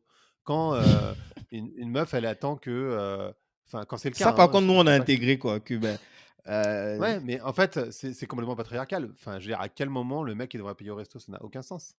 Enfin, mais si tu le fais pour tes c'est comme tenir la porte, tu vois? Là, ce qu'on appelle, pas la courtoisie, mais la galanterie. la galanterie. La galanterie, c'est un concept complètement patriarcal. Et si tu le fais aux hommes et aux femmes, bah, fine, ça s'appelle de la politesse, en fait. Mais si tu le fais que aux femmes, bah, là, c'est du patriarcat. C'est-à-dire que tu te dis que la meuf, elle est pas capable de tenir la porte toute seule. Et là, on a un problème. Et en fait, il y a des femmes qui attendent ça aussi. Parce qu'elles ont intégré les codes du patriarcat comme, Mais plein de trucs, tu vois? Enfin, la relation entre les femmes aussi, tu vois? La sororité, c'est un concept, ça existe pas très bien. Autant il y a de la Ça veut dire fraternité, quoi? il y a la sororité, c'est comme la fraternité, c'est les codes non dits entre les hommes. Tu vois? Il y a une vraie entraide entre hommes, Ouais, ça ouais. existe. Par exemple, je sais pas, bon, peut-être que tu l'as fait, j'en sais rien, moi, c'est pas un truc que je ferais, mais heu, si tu as un pote qui sort avec une fille, tu vas jamais aller essayer de choper la meuf du mec. Tu vois? Il y a une sorte de code non dit entre les mecs, jamais tu feras ça. Enfin, a priori, c'est pas un truc a priori, tes potes, tu respectes ce genre de choses, Mmh. en fait. Bah, ça, chez les femmes, c'est beaucoup moins clair. Tu vois, cette sororité, donc l'entraide entre femmes, il y a pas une sorte de code non dit entre femmes. Ça existe beaucoup moins. Maintenant, quand Donc tu le dis que, bah, j'ai plein d'histoires qui me reviennent en tête. C'est vrai quand même que cette problématique, c'est quand même plus chez les meufs, quoi. C'est tu vois mais oui, mais en difficilement. fait, la fraternité, c'est une réalité et la fraternité, c'est lié à, des croyances communes, il y a un respect entre mecs. Tu vois, il y a des trucs non dits où tu respectes. Tu vois, enfin, j'en sais rien, il peut y avoir des histoires, hein, mais tu vois qu'une meuf, elle est avec un. Je prends cet exemple-là, Mmh. mais ça pourrait être plein d'autres choses, hein. Tu vois qu'une meuf, elle est prise, elle est dans une bar, tu commences à t'intéresser à elle, machin, tu vois qu'elle est avec un autre mec, tu vas lâcher l'affaire. Mmh. Tout de suite, en fait, naturellement, tu vas lâcher l'affaire. Parce qu'il y a une sorte de respect, il y a une sorte de truc non dit entre mecs, qu'on appelle la fraternité, et tu vas pas le faire, tu vas pas aller plus loin. Majoritairement, hein, je dis pas que ça n'arrive pas, bien sûr que ça arrive, mais majoritairement, quand même, il y a ce truc fraternel entre mecs. Entre filles, c'est beaucoup moins clair, tu C'est vois. pas formel. La fraternité, c'est moins clair. Et la sororité, pardon, c'est moins clair. Et après, ça prend des démarches aussi dans le travail. Ça prend des, pardon, pas des démarches, mais ça prend aussi résonance dans le travail. Tu vois, les hommes, ils vont s'entraider dans le travail. Les femmes, elles vont pas nécessairement s'entraider. Il y a plein de trucs comme ça. Tu vois, les codes de la réussite, le fait. Enfin bref, il y a plein de trucs comme ça où la fraternité fonctionne, la sororité fonctionne pas. Et en fait, donc oui, bien sûr, les femmes, elles ont intégré la société patriarcale dont elles sont victimes, mais les hommes sont aussi victimes de la société patriarcale, mais les hommes sont moins victimes que les femmes de la société patriarcale, évidemment. Mais on est tous, par contre, dans cette culture patriarcale. Donc moi, quand il y a des mecs qui disent mais moi je suis pas pareil, ça me fait doucement rire parce qu'en fait on est tous pareils. Et bien sûr, mais comme tu as dû le remarquer, par exemple, moi je suis né en France et la culture française, c'est une culture qui est raciste fondamentalement. Et donc moi je m'en rends compte parce que quand les gens ils me disent je vois pas les couleurs, mais mec, moi je suis de couleur et je les vois les couleurs. Comment toi qui n'es pas de couleur, tu les vois pas, enfin pas de couleur quand tu es blanc, me dis pas que tu vois pas les couleurs, c'est impossible. Même moi je me rends compte que j'ai des relents racistes de temps en temps. Me dis pas que toi t'as pas de relents racistes, c'est impossible. Enfin tu vois, sois juste honnête avec toi-même aussi à un moment donné. En fait, la culture c'est hyper puissant. En fait, tu vois, c'est profondément ancré dans ta personne et c'est pas grave parce que après, ça prend. En fait, tout l'enjeu, c'est comment tu réduis le temps où tu te rends compte de ta connerie. Euh, mais en fait, il faut le réduire ce temps. Tu vois, le racisme, ça serait où tu vois euh, euh, deux personnes donc un blanc, un noir arriver à l'hôpital. Tu vas partir du principe que le médecin c'est le blanc. Alors qu'en fait non. Tu vois, ça c'est du racisme. Et c'est pas grave. C'est juste intéressant de se rendre compte de ça. Et quand tu vois une femme, un homme, tu vas considérer que le boss c'est le mec. Eh ben non, pas nécessairement en fait. Tu vois? Et ça c'est du sexisme. Mais c'est pas grave. L'important c'est de dire: «Ah ouais, effectivement, j'ai des petits relents patriarcaux, mais je m'en rends compte rapidement et ça me choque pas». Tu vois? En fait, enfin moi ce que je veux dire en tout cas, c'est que c'est pas grave d'admettre que, bien sûr que tu es dans une culture patriarcale et que bien sûr que tu as des relents patriarcales ou que tu as des relents, racistes. C'est OK en fait. Moi, mon problème, c'est quand les gens me disent: «Mais non, pas du tout». Moi, je suis pas du tout raciste, ou je suis pas du tout, sexiste. Bah, bien sûr que si, en fait. Tu vois, on est tous sexistes et on est tous racistes, plus ou moins. Et c'est assez intéressant ça. Bah, on s'est légèrement éloigné du bouquin, mais en même temps, c'est aussi Ouais, lié. pardon. Tu en Ouais, parles c'est lié. aussi, c'est lié. Est-ce que justement, ce serait pas, ce manque, des fois, du rôle modèle d'avoir comme ça des je sais pas, Alors, les rôles modèles, c'est important, principalement pour ce qu'on appelle les minorités. Les minorités qui sont des majorités en général, hein. C'est-à-dire qu'il y a plus de femmes que d'hommes, il y a plus de noirs que de blancs, enfin, il y a plus de tout que de blancs, hein, d'ailleurs. mmh, Les blancs, ils sont en minorité, dans l'absolu. Mais bon, on appelle minorité les gens qui sont minorés socialement, donc les femmes, les noirs, les jaunes, enfin les jaunes, les asiatiques, les arabes, etc., etc. Je dis les jaunes exprès parce que mais bon, c'était pas une remarque raciste on peut évidemment. comprendre. Heu Donc les minorités, ils ont besoin de rôles modèles parce que moi, par exemple, quand j'étais petit, je savais même pas que c'était possible. Déjà, je savais même pas que ça existait, ce que je faisais. Et j'avais moi, mon modèle d'homme quand j'étais petit, c'était, Jean-Paul Belmondo, si tu veux, et pas noir. Il y avait rien en fait, tu vois? Je j'avais pas de rôle modèle, et j'ai pris ce qu'il y avait quoi, tu Ouais, vois? Ce qu'on me montrait dans les dans les médias en films fait, et tout, ouais. concrètement. Dans les films, bah, ouais, mais c'est parce qu'en fait, encore une fois, on revient à l'imaginaire, mais l'imaginaire, il se construit à travers ce que tu consommes. Donc les dessins animés, quand tu es petit en tout cas, les films quand tu es ado, et cetera, et cetera. Et en fait, ben, c'est après, c'est aussi les gens autour de toi. Bon, bah, moi, les gens autour de moi dans une cité, tu imagines bien qu'ils avaient pas des jobs de ouf, tu vois? Enfin, et donc j'avais pas de rôle modèle. Et puis après, mes profs me rappelaient, très bien qu'en fait, j'allais pas y arriver, que c'était pas possible non plus, quoi. Que je pouvais pas essayer d'aller plus loin parce qu'en fait, c'était pas possible.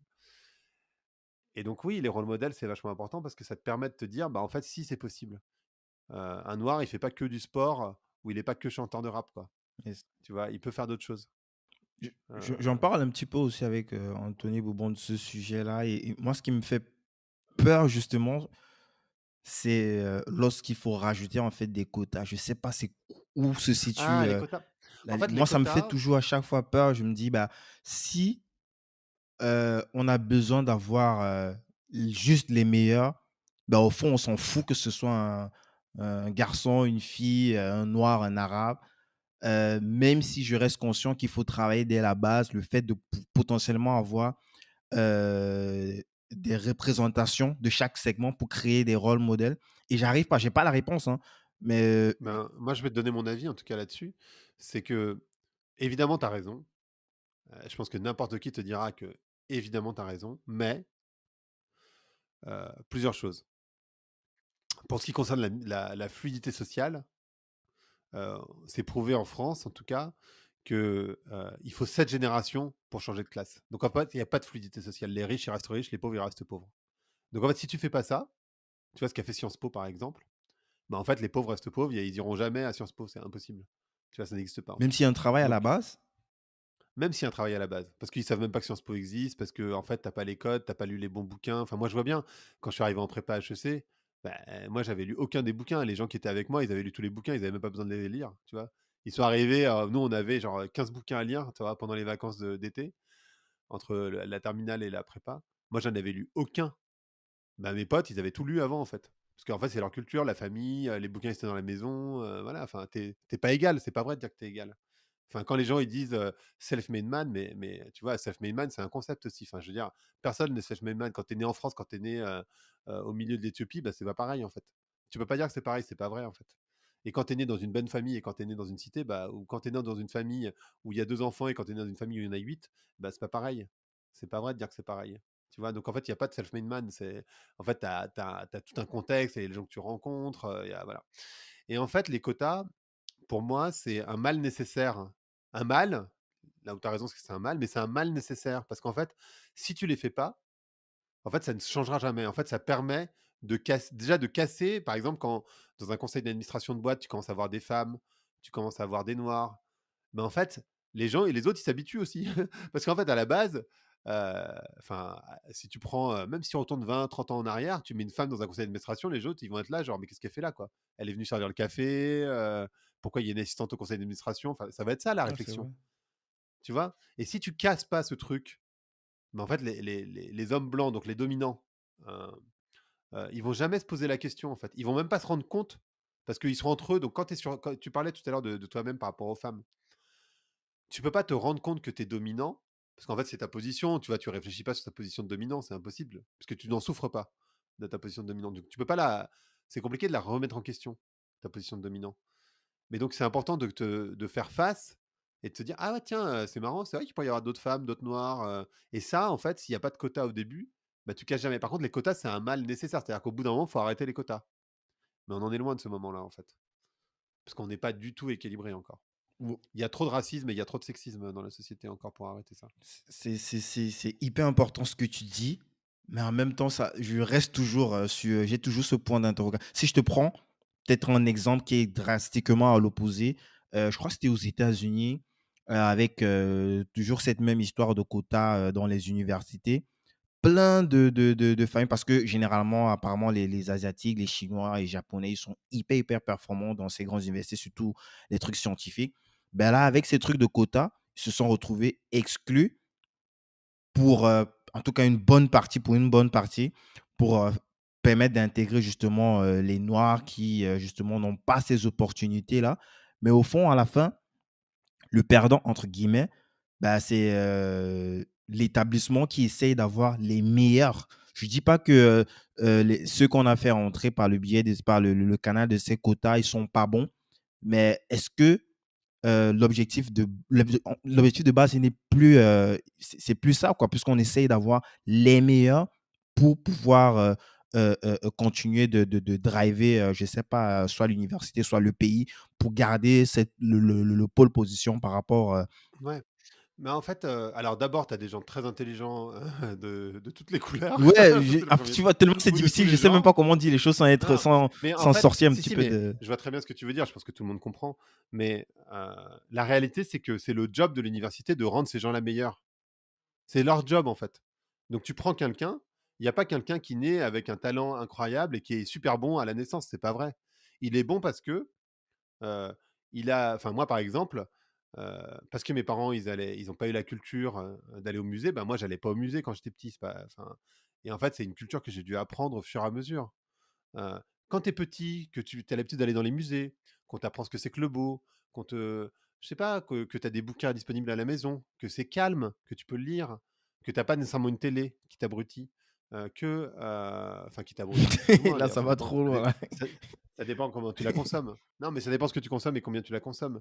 Mais tu vois, tu imagines bien une femme, seule avec un enfant en bas âge, qui est fatiguée parce que je sais pas, elle est infirmière. Bah, en fait, quand l'enfant il pleure, elle a pas la patience, elle est crevée, elle va le mettre devant une émission de télé à la con parce qu'en fait, pour elle, enfin, c'est trop dur en fait. Et ben, des gens riches, ils ont pas ce problème parce qu'ils ont des gens qui s'occupent des enfants. Donc quand ils arrivent, même s'ils sont fatigués parce qu'ils ont travaillé, ils ont de l'énergie à leur donner parce qu'en fait, ils ont quelqu'un qui les a calmés, tu vois, qui a passé du Qui temps avec nourrit. eux, nanana. Et en fait, du coup, ben, alors bien sûr, ils sont meilleurs à la fin. Bah, tu m'étonnes. Tu vois, c'est comme enfin, tu vois, c'est logique. Donc c'est pour ça que je te dis, enfin, quand tu fais les quotas, euh, les Asiatiques, c'est vrai qu'ils ont une culture un peu particulière de performance. En fait, c'est ça l'histoire, mais c'est culturellement. Donc, il y a vraiment de l'incentive culturellement chez les Asiatiques. C'est une généralité, donc c'est forcément faux, mais il y a quand même cette culture-là, tu vois, d'être le premier de la classe. Euh, mais chez les Noirs, il y a des gens hyper intelligents, mais il faut leur donner la chance. Et ils peuvent devenir les meilleurs si tu les formes à l'être.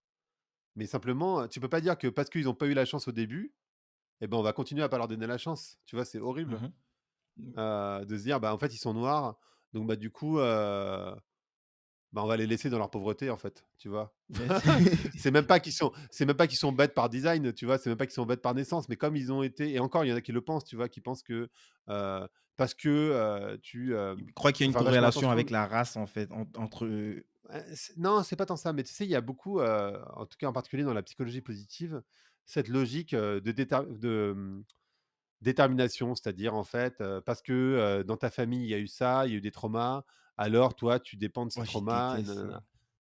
Et en fait, bah, parce que tu es fils d'esclave, alors tu as des traumas, nanana. Ça peut tourner de manière positive, de dire: «Bah, ouais, je comprends, ce que tu vis, c'est difficile parce qu'en fait, comme tu es fils d'esclave, enfin ou descendant d'esclave d'une manière d'une autre», ce qui est mon cas, tu vois? Ce qui est sans doute le tien aussi, j'en sais rien. Mais en tout cas, moi, c'est clairement mon cas parce que ma mère, elle est née en Martinique, donc clairement des esclaves. Heu, bon, ben, ouais, c'est sûr qu'il y a un traumatisme familial, c'est vrai, mais ça me détermine pas. Et en fait, ça serait hyper dangereux de dire que ça me détermine parce que si ça me détermine, ça veut dire C'est que c'est que chaud, là. et Tes c'est enfants, ça tes frères, tout le ça monde. non, mais c'est pire que ça veut dire que, et les racistes s'en servent beaucoup, ça veut dire que j'ai de la haine en moi et qu'en fait, potentiellement, je peux être dangereux parce que j'ai de la haine, parce que je suis un descendant d'esclaves. Et là, ça, en fait, ça peut être tourné de manière positive en disant, bah ouais, je comprends que ce soit difficile pour toi parce que, en fait, tu es descendant d'esclaves. Comme ça peut être tourné à l'inverse, bah ouais, mais tu es descendant d'esclaves, donc tu as de la haine. Donc en fait, tu vois ce que je Ouais. veux dire? Comme quand on dit, les noirs, ils courent plus vite que les blancs, tu vois? Bah non, enfin, tu vois, c'est pas vrai, il y a pas de différence physiologique, il y a rien. C'est juste que, bah oui, quand tu as rien à faire, qu'il y a pas d'autre courir, eh ben, tu fais que tu cours. donc tu deviens meilleur. Bah, toi C'est mais toi, non, mais c'est tu aussi sais con où que on ça, peut quoi. mettre le curseur? Est-ce qu'on met, je sais pas, une sorte de barème, ben, lorsqu'on aura essayé d'équilibrer, par exemple, à l'Assemblée nationale, par exemple, 50 de femmes, 50 Ouais. parce que tu conviens avec moi que si ça Non, en fait, continue, c'est il y a un moment où on risque de réinverser les choses et de tomber, en fait, sur la même situation qu'on déplorait ou qu'on condamnait avant, quoi, ouais, tu vois? je comprends. On en est extrêmement loin de cette situation Clairement. et pour les noirs et pour les femmes et pour les asiatiques et pour toutes les minorités que tu peux imaginer, les handicapés, les homosexuels, tout ce que tu veux. On en est hyper, hyper, hyper loin et quand tu vois qu'aux États-Unis, on est en train d'interdire l'avortement, en fait, c'est un équilibre qui est hyper enfin, c'est hyper marrant quand tu vois, il y a eu les élections en France et les gens disant: «Ouais, bah, si c'est Marine Le Pen, c'est pas grave, de toute façon, ça se trouve, faudrait qu'on y passe, et de toute façon, qu'est-ce qu'elle peut changer en vrai?» Et tu vois, ils envisagent même pas que des droits qui nous semblent aussi fondamentaux que l'avortement peuvent être remis en question et là, c'est ce qui est en train de se passer aux États-Unis. C'est pas un truc de ouf, c'est-à-dire qu'en fait, même un droit fondamental, tu vois, qui est, la liberté d'une femme de faire ce qu'elle veut avec son corps. Parce qu'un homme, enfin, tu vois, on parlait tout à l'heure des trucs auxquels tu te poses pas avec. Jamais on te dirait, attends, mec, mais t'as pas le droit d'avoir une barbe en fait. Non, mais là, moi, je t'interdis d'avoir une barbe. C'est chaud. Tu fais pas ce que tu veux avec. T'as cru que tu faisais ce que tu veux avec ton corps, mais pas du tout en fait. Tu fais pas ce que tu veux avec ton corps. T'as pas le droit d'avoir de barbe. Tu enlèves cette barbe. Attends, mais et encore, tu vois, une barbe, c'est rien. Mais on va te dire, en fait, là, je te donne un truc. T'as pas le choix. Tu vas t'en prendre pour 20 ou 40 ans. Parce qu'en fait, c'est ça, avoir un enfant. Et encore 40 ans, tu vois, c'est faible. Ça dépend à quel âge tu as. Parce que l'avortement, c'est ça. Si on t'interdit l'avortement, ça veut dire que tu te prends un truc que tu n'as pas choisi. Ça se trouve, tu t'es fait violer. Ça se trouve, c'est un mec de passage. Ça se trouve, peu importe. Putain, tu te prends un truc pour 40, 50, 60 ans de ta vie, quoi. T'as rien demandé à personne. Les meufs, elles ont le droit de faire ce qu'elles veulent avec leur corps. Enfin, tu vois, à quel moment il y a des mecs qui vont dire non, non, tu fais pas ce que tu veux. Enfin, tu vois, c'est quand même ouf. Et ça, c'est remis en question aux États-Unis. Et en France, ça peut être remis en question demain, clairement. Et donc, quand tu parles, on va inverser, si tu veux, cet inversement, il est tellement loin. Parce qu'en fait, enfin, on parle, enfin, en fait, quand toi et moi, on sera morts, on n'y sera toujours pas. Et même dans 5 ou 6 générations, on n'y sera pas. Parce qu'en fait, le truc, c'est que euh, je sais Est-ce que pas, c'est pour autant que c'est c'est pas deux. un sujet? Peut-être Ah bah si, j'extrapole, mais ça. je Non, pour moi, c'est pas un sujet parce qu'en fait, on est sur une culture qui a. Ça date d'avant Jésus-Christ, hein, ça date. Enfin, c'est même. En fait, ça date de l'agriculture. Donc, ça fait 10 000 ans, à peu près, en gros, qu'on est dans une société patriarcale. Tu as 10 000 ans d'histoire. Ça fait depuis, en gros, les années 50, qu'on essaye de rebalancer. Donc, tu es en train de comparer 10 000 ans d'histoire avec 80 ans. Bon, ben, peut-être dans 10 000 ans, tu vois, ils vont se éventuellement, démerder. on pourra, on pourra se poser la question. Mais là, dans notre vie à nous, clairement, on est loin de cette situation parce qu'en fait, on se parle de 10 000 ans d'histoire versus 50, 70 ans, quoi. Donc, non, on n'y est pas et on n'y sera pas quand on sera mort. Donc, non, il n'y a pas de risque. Pour moi, c'est pas un sujet. Yes. On va quand même un peu rapidement revenir sur le bouquin. Sinon, l'idée, c'est pas non plus d'éplucher tout le bouquin dont les gens, pourront aller Non, lire non, non. et se faire, eux-mêmes leur propre idée. Mais ce qui est intéressant, c'est que, comme je l'ai dit en début d'épisode, c'est pas un bouquin pour donner des leçons, c'est, une analyse et en fait, c'est tu décortiques les choses et tu mets à disposition de tout le monde pour que chacun puisse s'en servir pour prendre les décisions pour soi-même. En tout cas, c'est comme ça que j'ai ressenti ça. Et moi, je voudrais qu'on revienne un peu rapidement sur la partie où tu parles des entreprises. Enfin, je n'ai pas trop envie de rentrer dans les politiques. Et ce qu'elles, elles peuvent éventuellement apporter comme solution, contrairement à l'inconscient collectif qui. Alors, ce que les entreprises peuvent faire, d'abord, c'est. Enfin, il y a plein de choses qu'elles peuvent faire. Euh, D'abord, c'est. Enfin, il y a énormément de choses, donc on va peut-être pas rentrer sur tout parce Mhm, qu'il y a à peu près 12 points, mais je vais me concentrer sur trois. Euh, Peut-être, c'est modifier la manière dont elles font leur comptabilité. Parce qu'aujourd'hui, en fait, tu sais, si tu reprends des économistes, des vieux économistes, mais même Karl Marx, mais je pensais à Adam Smith, on te dit finalement, l'économie, c'est quoi? C'est trois trucs, c'est la terre, le capital et le travail. Tu vois, c'est un mix des trois. Et en fait, aujourd'hui, on est dans une situation où le capital a toute la valeur, le travail, pas vraiment, et puis la terre, en fait, ça n'existe pas. Enfin, tu vois, la terre, en fait, la nature, de manière générale, c'est une quantité, négligeable. C'est-à-dire qu'en fait, on considère même pas en fait, on considère que c'est gratuit, c'est donné par la nature, en fait, Mmh. quelque part. L'eau, enfin, voilà. L'humain, on essaye de réduire au maximum le coût pour faire bénéficier le capital. En gros, c'est ça. Et en fait, maintenant, on parle de triple comptabilité, où en fait, tu rétablis l'équilibre entre les hommes, le capital, la nature. Donc, en fait, c'est revoir cette logique financière en redistribuant et en réduisant les inégalités, mais aussi en respectant euh, l'environnement, on va dire, enfin l'environnement, les ressources naturelles. Euh, donc ça, c'est la première chose. La deuxième chose, je crois, c'est de modifier le design des produits. On en a parlé un tout petit peu tout à l'heure Mmh. avec la douche, mais en fait, il y a des tonnes, ou la machine à laver, mais en fait, il y a des tonnes d'exemples partout, tu vois. Par exemple, on te dit, enfin, je sais pas si tu as vu ça, mais on te dit, il faut que, enfin, en fait, on te reproche de consommer les produits qu'on te vend. En gros, c'est ça. Parce qu'on dit: «Il faut que tu fasses du tri, en fait, tu as une voiture, ça consomme trop, il faut que, tu éteignes, je sais pas, quand tu sors de chez toi, il faut que tu fasses le tour de tes Tu fasses multiprises pipi sous la pour». douche. Ouais, voilà, il faut que tu fasses, pipi sous la douche, il faut que tu enlèves, mais bon, ça, à la limite, tout le monde le fait, donc c'est pas un problème. Heu, il faut que tu enlèves tes multi enfin, il faut que tu éteignes tes multiprises avant de sortir de chez toi, mais qui fait ça? Je veux dire. Alors que dans les hôtels, tu vas à l'hôtel, tu as une carte, tu l'enlèves, ça enlève l'électricité des éléments qui sont pas importants. Ça relève pas l'électricité du frigo, ni de la machine à laver, quoi que ce soit. Juste les lampes, machin. Bah ça, pourquoi il y a pas ça dans les apparts? Tu vois? Tout ça, c'est du design, et en fait, les entreprises, elles ont un rôle majeur à jouer dans la modification du design pour réduire l'impact des gens. C'est-à-dire qu'en fait, les gens continuent de consommer naturellement, enfin comme ils le font aujourd'hui, sauf qu'en fait, heu, par design, on réduit ton impact. Ça, c'est 1000 fois possible. Il y a plein de choses. Tu vois, j'ai l'exemple de la douche pour l'eau, par exemple. C'est un exemple, mais en fait, il y en a des tonnes partout. Et puis la troisième chose, c'est les imaginaires projetés. Tu vois, je te disais tout à l'heure, nous, on nous projette l'imaginaire que si tu as une grosse voiture, par exemple, ou une grosse moto, tu es plus un mec. Ou tu vois, je prends n'importe quoi, tu as un blouson en cuir, tu es plus un mec. Tu es un bad boy, quoi, entre guillemets. Enfin, ou Mmh. ça te donne un côté masculin, viril. Bah, ça, c'est totalement construit. Je veux dire, à aucun moment, parce que tu as un blouson en cuir, tu es plus viril. Ça n'a rien à voir. Pas parce que tu as une voiture à la con que tu es plus viril. Pas rien à voir. Enfin, tu vois, c'est pas parce que tu fais une roue en scooter que d'un coup, il y a une meuf qui va te sauter au cou. C'est pas vrai. Tu vois. Enfin, et donc, ça, c'est des constructions qui sont faites à travers la pub, entre autres, hein.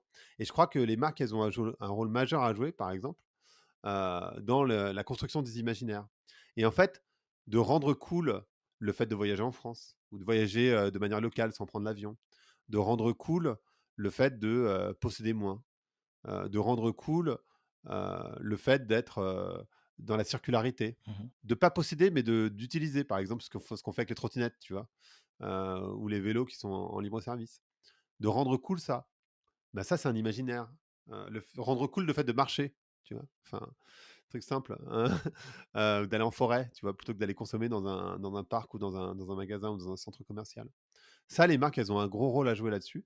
Et après, là, je t'en parle de trois, mais parce que sinon, ça serait trop long de Ouais, rentrer dans le ouais. détail de Mais tout. alors globalement, Mais c'est de ça revient à revoir globalement, justement leur marketing et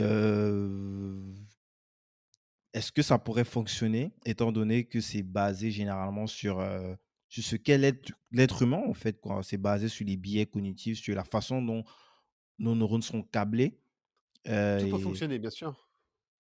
En fait, ça peut fonctionner. Pardon, je t'ai coupé.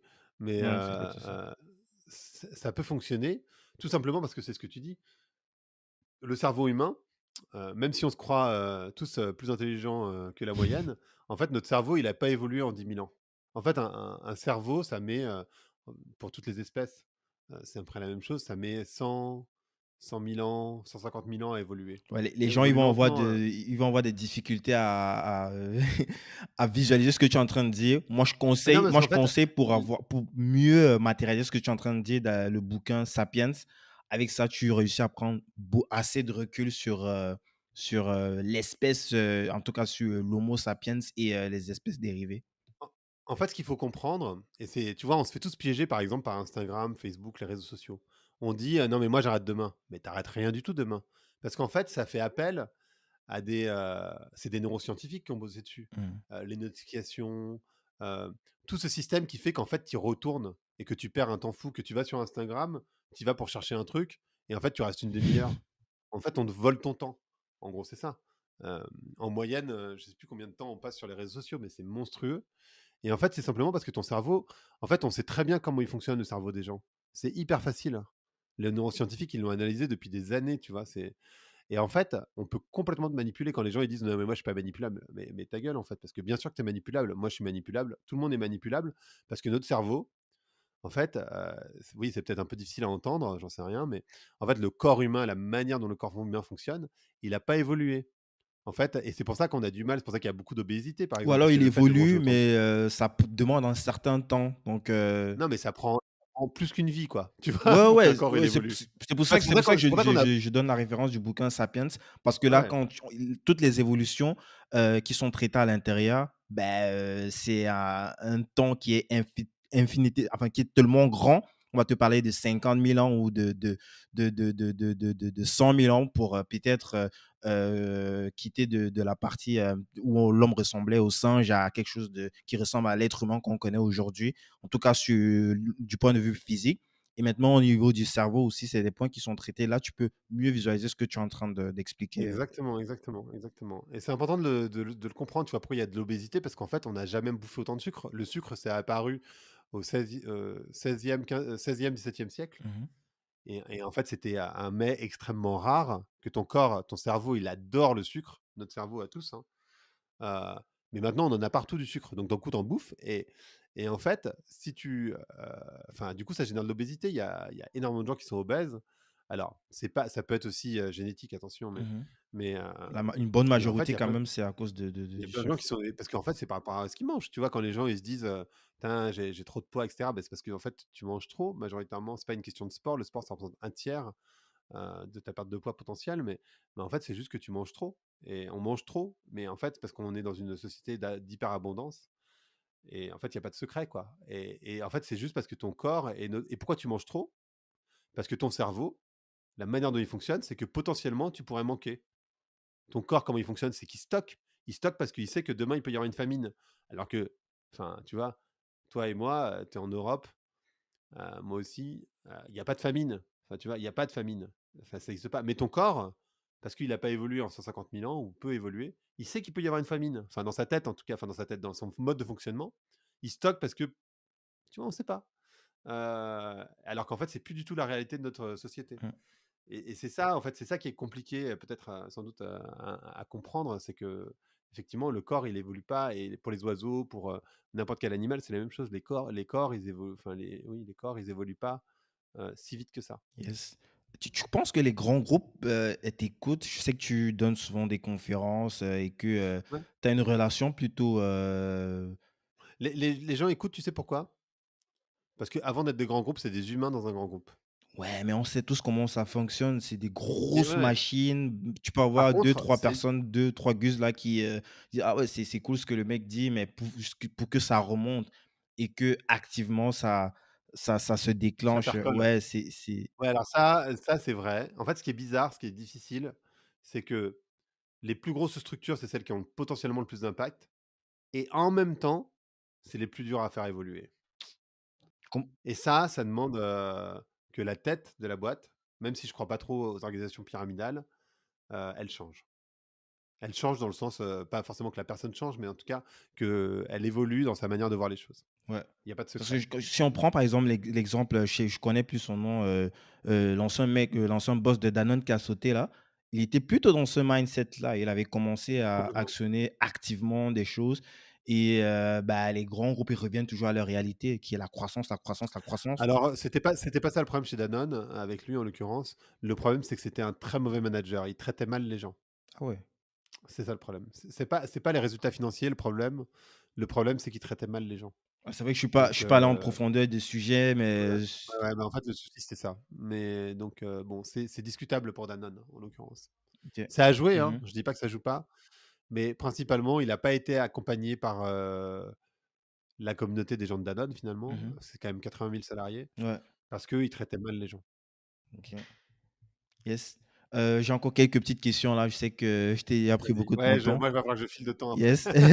Donc, c'est quoi, c'est quoi les parties les plus dures, de ton job aujourd'hui ou de ta vie? De faire face à mes propres contradictions.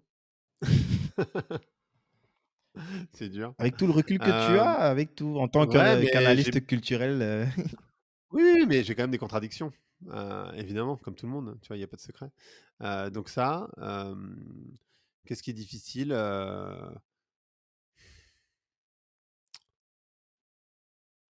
je il y a pas grand-chose de difficile. Je trouve qu'à partir du moment où tu comprends que quand tu testes des choses, ça peut réussir, à partir du moment où, oui, tu vois, tu peux te dire: «Bah, merde, comment je vais gagner de l'argent demain?» et ça, bon, ça, c'est vrai. Mais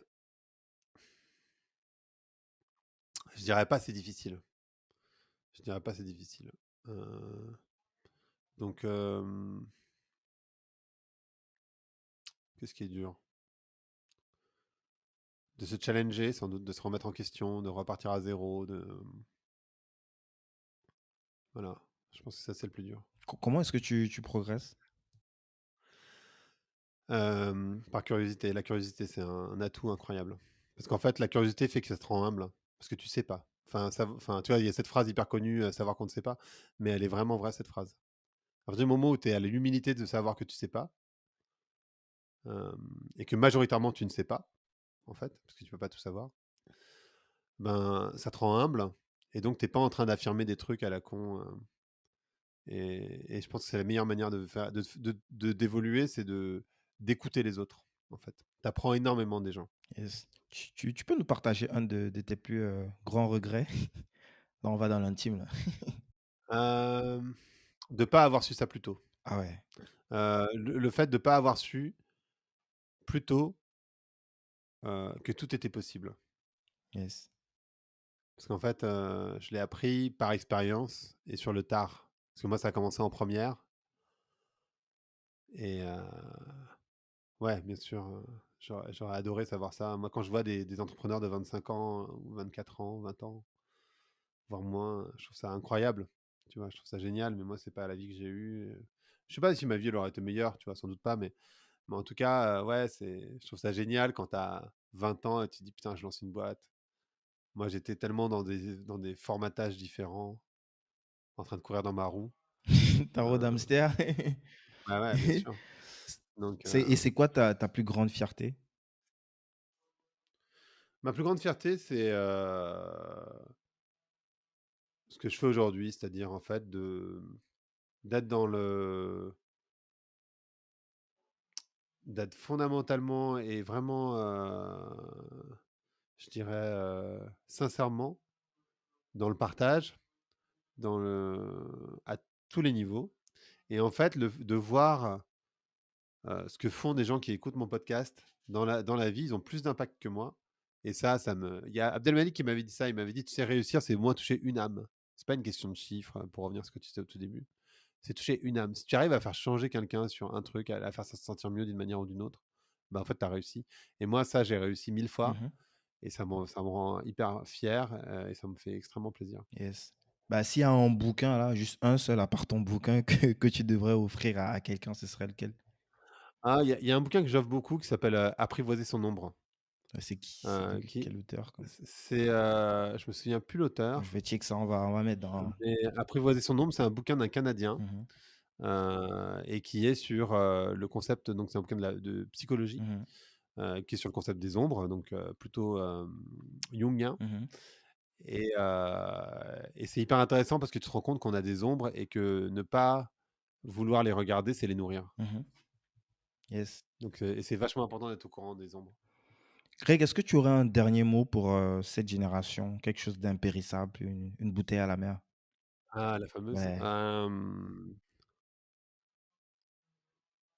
vraiment ce que je disais tout à l'heure, en fait, on se sent toujours tout petit, mais tout est possible et en fait, c'est parce que tu vas avoir un geste, parce qu'on est des animaux sociaux, que tu peux changer le monde. C'est-à-dire que bien sûr, toi-même, tu peux pas enfin, il y a très peu de gens qui changent le monde et personne ne le fait jamais seul.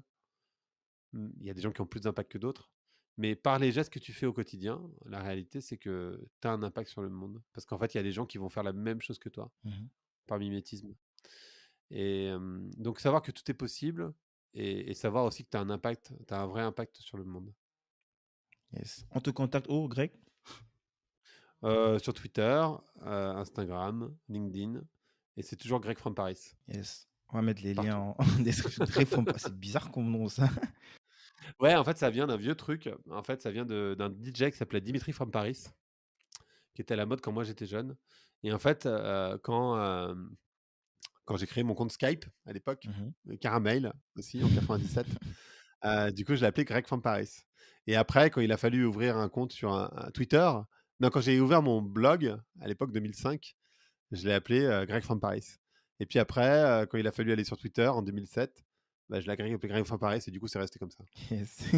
Parce que c'était une sorte de truc que j'avais utilisé quand j'étais plus jeune, Ça, quoi. c'est particulier. Bah, tu vas rigoler sur ma dernière question. Elle est complètement inspirée de ton podcast. Je l'utilise depuis plusieurs mois.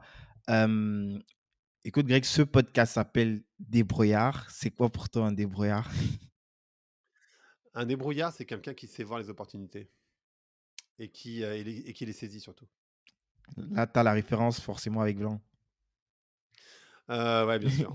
Mais en fait, c'est vraiment ça, en fait, la chance, tout le monde a de la chance parce que la chance, c'est savoir saisir les opportunités. Mhm. Et ça, en fait, pour saisir les opportunités, c'est pas il faut avoir appris à les observer et à savoir que c'est possible. Yes. Moi, par exemple, mon frère, il n'y arrive pas parce que c'est pas son éducation. Parce que son expérience de vie, c'est pas celle-là. Bah, je crois que ton frère, bon, ça, c'est en recherchant, hein, il est masseur? Non, c'est pas. Il est surtout chauffeur de bus à la RATP, mais oui, il est aussi masseur. Ah, ok. Nice.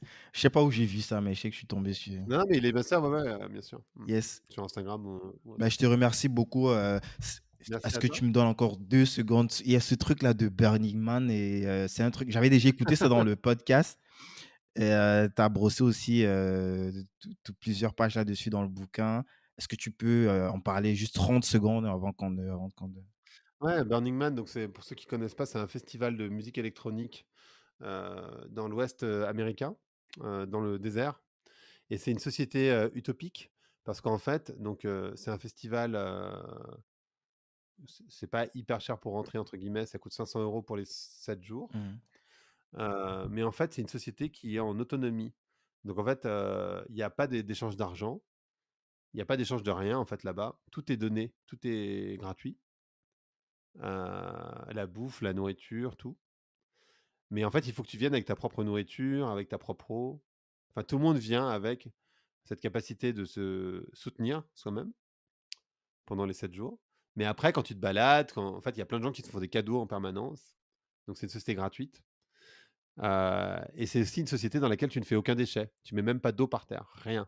Dans le podcast, tu disais même que pour les chiottes, chacun vient avec ses plastiques et tout. Ouais, les gens repartent avec leurs excréments. Enfin, pas tous. Ça dépend parce qu'il y a des toilettes partagées qui sont nettoyées tous les jours, Mmh. plusieurs fois par jour d'ailleurs. Parce qu'on est dans le désert, donc C'est du grand et n'importe comme quoi. c'est quand même 80 000 personnes, donc tu vois, si tu nettoies pas les toilettes régulièrement, ça peut vite devenir assez inhabitable pour le coup. Mais en fait, tu repars en tout cas avec tes déchets. Yes. Tu repars avec tes déchets, tu repars avec tout. Il y a rien qui reste sur le sable à la fin. Écoute, Greg, Et tout le monde je te respecte. remercie pour ton Voilà. temps. Donc, on rappelle Merci à toi. Un soutenant paradis, disponible sur la Fnac. Je vais mettre tous les liens en commentaire, Ouais, en bah, description. partout. Et aussi écouter le podcast Vlance et il y en a pour tout le monde. Il y en a vraiment. Je dirais que tu parles de tout sur ce podcast. Et c'est comme tu te définis toi-même, quoi. Tu analyses effectivement la culture, la société et il y en a au niveau des profils une variété. On peut être pour, on peut être contre ces personnes-là, mais au moins ça reste intéressant de prendre la hauteur comme Greg et d'écouter ce qu'elles ont à dire et de se faire sa propre idée à la fin, quoi. Merci Mmh, encore, mmh. Greg. Merci à À toi. très vite. À plus. Bien, à plus. Ciao.